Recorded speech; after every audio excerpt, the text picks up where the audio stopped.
You know, my grandfather, of course, was the contractor of choice in the region around White River back in the 30s and 40s, I suppose. But I knew from talking to people in the area, his workmanship was beyond reproach. He was excellent. When I was a youth, I mean, I'm talking before I was 5 years old, I used to go down and he was still making cribs and chairs. And I remember working with him, and if I bent a tack on the upholstery, putting it in, I heard about it. You know, it instilled in me the value of quality. So that's where I kind of got my start, and it's kind of poignant because then I went to the Army, but I remember talking to my father. I said, you know, I'm going to come back and go to the School of Mines, and I'm going to own Garland Construction one day. I thought, man, there's an opportunity. Now, where you get those thoughts as a 20-year-old kid, I don't know, but I did, and it stuck with me. So coming back, then I went to Vietnam actually for a year, which was a really important time in my life. It kind of changed who I was, and I came back very focused on going to college. You know, I'd been with Mac Construction for 7 years, and I'd sold out of that, and went through some challenges in my life, kind of got squared away, and then I consulted for a couple years. And actually my brother, who's also an engineer, graduated from the School of Mines, was in Chicago, and had been for several years, and he wanted to come home and start a family. So I said, well, I can bid a couple jobs and we can get a little work so you have some income, and you come on home and we'll have this work, and then you can look for a real job, because I don't think I want to go back into this construction business full time. That was in 1985. And it just kind of expanded, and part of it's grace, I think. We attracted some quality people, and they had a culture and a thinking like I did for quality and success.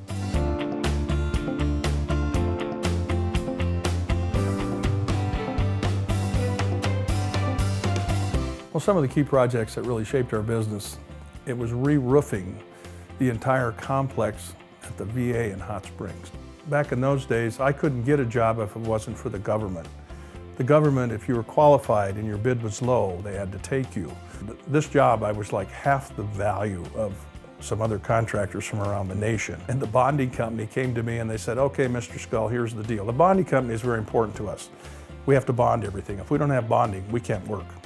They said, you're too low, and we're not going to let you bond any more projects until you show us you're successful on this one. So that was a really important period in my life to get through that and show these people I could do that. Well, for him to come run the family business, first of all, I was apprehensive. I can't stress enough, I think it's a very complex, difficult business, and it's just not for everybody. Even then, I said, you know, let's test the water here, because this business doesn't have to go forward. And then when I started to realize he had the package, he had what it takes.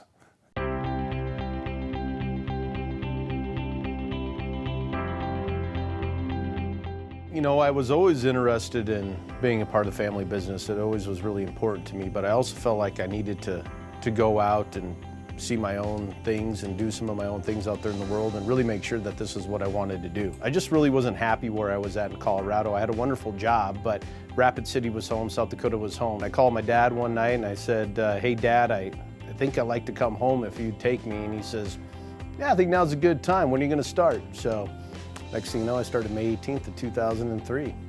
Jim always taught me real strong work ethic, and so I don't ask anybody to do anything that I wouldn't do. This is my family. This is part of my life. Outside of my children and my wife, Scull Construction is me, and it's who I am. And I think that passion motivates those around me, and it helps solidify our team.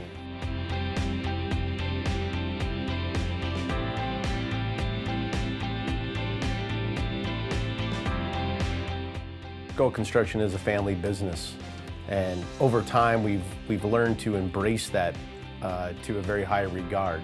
Through our growth of our company, it was all Jim, and as we grew and developed further, other people became very important in the development and the growth of Scull Construction, and we really transferred from an I culture to a we culture.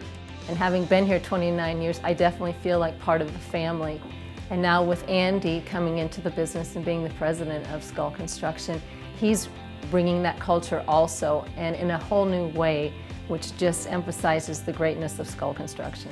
Well, the culture from the beginning, in 1990 when I was a carpenter, I mean, I think we had 30 people at that point in time. And presently we have on the average of 250 people, and it's as close-knit now as it was then.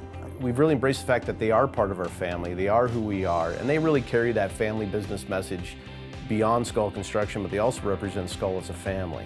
And our employees believe in that, and I think in today's world, a lot of customers and employees like to work for family-based businesses. And I also think another real strong attribute is knowing when to turn business off and family on. Because if you cannot maintain your personal relationship, whatever that may be within your family, the business isn't worth it. So it's really important to find good communication, trust, and honesty in your relationship to be able to maintain two different hats per se, and how you run your family business. Well, a family business in this region, any business really probably is your people and how you treat them and how you cultivate and empower them to be all they can be. And Andy's very supportive in what I believe in. You know, he really got it quickly that there were certain people in our organization that really added great value. When we hire somebody at Scull, we want to help them grow as a person and as an employee. They really help you grow and be a better person. I get complimented on most of our projects from our clients telling me that they feel that they are the only project that I am concerned with. It's nice to know that you have 100 projects on the books and you have every client thinks they're the only one you have. The engine's full of steam, and we're going to continue to do good things and support our people, and we're going to continue to do good business, and that'll pave the road for where we're really going to end up. But I see us continuing to grow and to diversify, but more importantly, take care of our customers and build great buildings.